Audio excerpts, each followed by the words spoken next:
আমাদের প্রত্যেকের শরীরের ভেতরে ঠিক এই মুহূর্তে একটা বিশাল যুদ্ধ চলছে। কোনো বহুদূরের যুদ্ধক্ষেত্রে নয়, বরং আমাদের নিজেদেরই কোষের মধ্যে।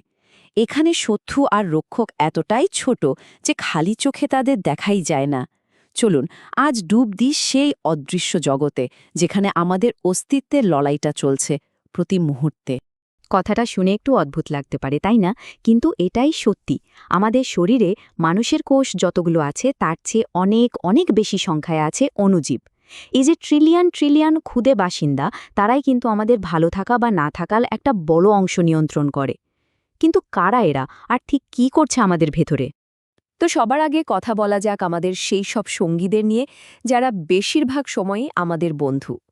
এদেরকে আমরা জীবাণু বলে ভয় পেলেও সত্যিটা হলো এরা শত্রু নয়, বরং আমাদের শরীরেরই একটা অপরিহার্য অংশ।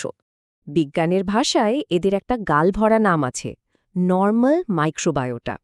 সহজ করে বললে এরা হলো আমাদের শরীরের নিজস্ব একটা বাস্তুতন্ত্র, মানে কোটি কোটি ব্যাকটেরিয়া, ছত্রাক আর ভাইরাসের এক বিশাল কমিউনিটি, যারা আমাদের ত্বক থেকে শুরু করে অন্ত্র পর্যন্ত সব জায়গা ঘর বানিয়ে ফেলেছে। এরা আমাদের শরীরেরই একটা অংশ হয়ে একটা দারুণ ভারসাম্য বজায় রাখে। আর এরা কিন্তু শুধু শুধু বসে থাকে না, রীতিমতো আমাদের দেহরক্ষীর কাজ করে, ভাবা যায়? এই ক্ষুদে জীবগুলোই আমাদের জন্য জরুরি ভিটামিন তৈরি করে, আমাদের শরীরের ডিফেন্স সিস্টেমকে ট্রেনিং দেয়, কোনটা বন্ধু আর কোনটা শত্রু সেটা চেনার জন্য। আর বাইরের খারাপ জীবাণুদের বিরুদ্ধে প্রথম সুরক্ষার দেয়ালটাও কিন্তু এরাই তৈরি করে। এক কথায় আমাদের অদৃশ্য কিন্তু সবচেয়ে শক্তিশালী বডিগার্ড। কিন্তু এই যে একটা শান্তিপূর্ণ সহাবস্থান, এটা কিন্তু সবসময় থাকে না। যে কোনো জটিল সিস্টেমের মতোই এই ভারসাম্যটাও বেশ ঠুনকো। কখনো আমাদের ভেতরের বন্ধুরাই সুযোগ বুঝে শত্রু হয়ে দাঁড়ায়, আবার কখনো বাইরের কোনো আক্রমণকারী সেই সুরক্ষার দেওয়াল ভেঙে ভেতরে ঢুকে পড়ে। আর তখনই বেজে ওঠে যুদ্ধের দামামা। একটা ইনফেকশন শুরু হতে পারে মূলত দুইভাবে। এক, আমাদের শরীরের ভেতরে থাকা কোনো নিরীহ অণুজীব হঠাৎ করে নিয়ন্ত্রণের বাইরে চলে গেল আর আক্রমণাত্মক হয়ে উঠল।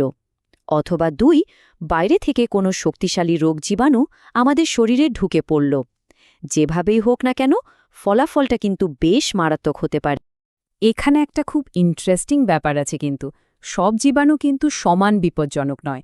প্যাথোজেনেসিটি হলো কোনো জীবাণুর রোগ তৈরি করার বেসিক ক্ষমতাটা, মানে সে আদৌ রোগ তৈরি করতে পারে কিনা। আর ভিরুলেন্স হলো সেই ক্ষমতার তীব্রতা, অর্থাৎ সে কতটা ভয়ঙ্কর হতে পারে। ব্যাপারটা অনেকটা এরকম, কারো কাছে বন্দুক থাকাটা হলো প্যাথোজেনেসিটি, আর সে সেই বন্দুক দিয়ে কতটা ক্ষতি করতে পারে সেটা হলো তার ভিরুলেন্স।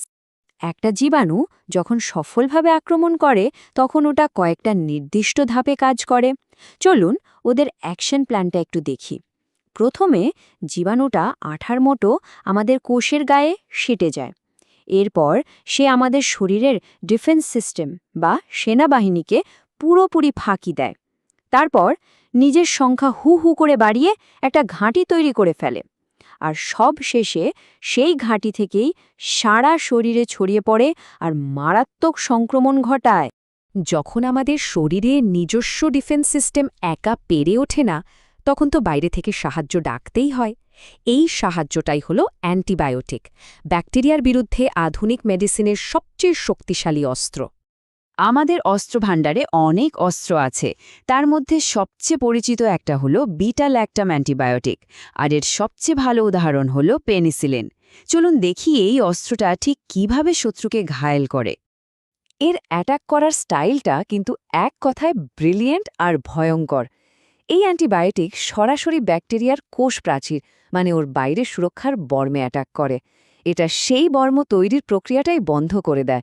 ফলাফল, বর্মটা দুর্বল হয়ে যায় আর ভেতরের চাপে ব্যাকটেরিয়াটা একটা বেলুনের মতো ফেটে গিয়ে মারা যায়। সিম্পল কিন্তু মারাত্মক এফেক্টিভ। কিন্তু সব অস্ত্র তো আর একভাবে কাজ করে না, তাই না? আমাদের অস্ত্রাগারে আরও অন্য ধরনের অস্ত্রও আছে। যেমন ধরুন প্রোটিন সিনথেসিস ইনহিবিটর। এর একটা পরিচিত উদাহরণ হল টেট্রাসাইক্লিন। এর আক্রমণের কৌশলটা কিন্তু একদম অন্যরকম। এই ধরনের অ্যান্টিবায়োটিক ব্যাকটেরিয়ার বর্ম ভাঙে না, বরং এর ভেতরের পাওয়ার হাউস বা কারখানাটাই বন্ধ করে দেয়। এটা সোজা ব্যাকটেরিয়ার রাইবোজোমকে টার্গেট করে, যেটা হলো ওর প্রোটিন তৈরির মেশিন। আর প্রোটিন তৈরি বন্ধ হয়ে যাওয়া মানে ব্যাকটেরিয়ার বৃদ্ধি, কাজ করা সবকিছু থেমে যাওয়া। ফলে একসময় ওটা নিস্তেজ হয়ে মারা যায়।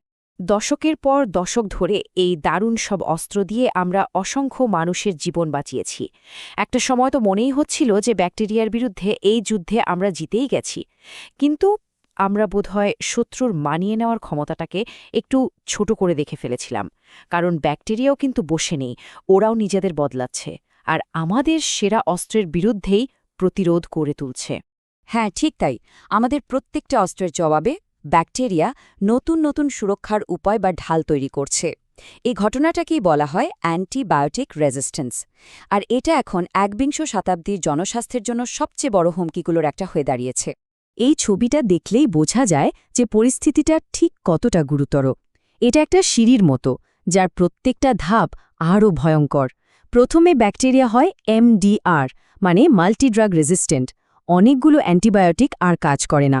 অবস্থা আরও খারাপ হলে হয় XTR, যখন হাতে গোনা 2-1টা ছাড়া আর কোনো ওষুধই থাকে না। আর সবচেয়ে ভয়ঙ্কর হল PDR, যখন আমাদের জানা কোনো অ্যান্টিবায়োটিকই আর কাজই করে না। এটা একটা দুঃস্বপ্নের মতো পরিস্থিতি। কিন্তু প্রশ্ন হল, ব্যাকটেরিয়া কিভাবে এতটা চালাক হয়ে উঠল? আসলে ওদের কাছে বেশ কয়েকটা দারুণ কৌশল আছে। কিছু ব্যাকটেরিয়া এমন এনজাইম তৈরি করে যা অ্যান্টিবায়োটিকে কাঁচির মতো কেটে নষ্ট করে দেয়। কেউ কেউ আবার এক ধরনের পাম্প ব্যবহার করে, যেটা দিয়ে অ্যান্টিবায়োটিক ভেতরে ঢোকার সাথে সাথে তাকে বাইরে ছুঁড়ে ফেলে দেয়। আবার কেউ কেউ নিজের টার্গেট পয়েন্টটাই এমনভাবে বদলে ফেলে যাতে অ্যান্টিবায়োটিক তাকে আর চিনতেই না পারে। আর এই অ্যান্টিবায়োটিক প্রতিরোধের কারণেই জন্ম হয়েছে এমন কিছুর, যাকে আমরা বলি সুপারবাগ। এরা এমন সব ব্যাকটেরিয়া যাদের বিরুদ্ধে আমাদের বেশিরভাগ অস্ত্রই এখন অকেজো। চলুন এমনই এক কুখ্যাত শত্রুর সাথে সরাসরি পরিচিত হওয়া যাক। এর নাম MRSA, পুরো নাম ম্যাথিসিলিন রেজিস্ট্যান্ট স্ট্যাফাইলোকক্কাস অরিয়াস। একে প্রায়ই অ্যান্টিবায়োটিক প্রতিরোধের পোস্টার চাইল্ড বলা হয়।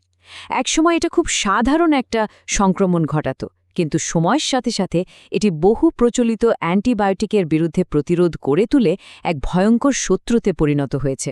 বিশেষজ্ঞরা একে নিয়ে এতটাই চিন্তিত কারণ এর কাছে আমাদের হারানোর জন্য শুধু একটা নয়, একাধিক কৌশল রয়েছে। বহু অ্যান্টিবায়োটিকের বিরুদ্ধে এর যে সম্মিলিত প্রতিরোধ ক্ষমতা, সেটাই একে প্রায় অজেয় করে তুলেছে। আর ঠিক এই কারণেই এর চিকিৎসা করা এবং একে আটকানোটা এত বেশি কঠিন। কেন MRSA এতটা বিপজ্জনক? কারণ এর শুধু ড্রাগ রেজিস্ট্যান্সই বেশি নয়, এর ভিরুলেন্স বা ক্ষতি করার ক্ষমতাও মারাত্মক। এটা খুব দ্রুত ছড়াতে পারে এবং রক্তের সংক্রমণ বা সেপ্টিসেমিয়া অথবা ফুসফুসে মারাত্মক নিউমোনিয়া মতো প্রাণঘাতী রোগ তৈরি করতে পারে, যা চিকিৎসা করা প্রায় অসম্ভব হয়ে দাঁড়াতে পারে। আমরা এখন একটা খুবই গুরুত্বপূর্ণ সন্ধিক্ষণে দাঁড়িয়ে আছি। একদিকে মানুষে তৈরি করা আধুনিক বিজ্ঞান, আর অন্যদিকে প্রকৃতির সবচেয়ে প্রাচীন এবং অভিযোজনক্ষম জীব। এই আণুবীক্ষণিক যুদ্ধটা আসলে একটা বিবর্তনের দৌড়। প্রশ্ন একটাই, এই দৌড়ে শেষ পর্যন্ত কে এগিয়ে থাকবে, আমরা নাকি ওরা?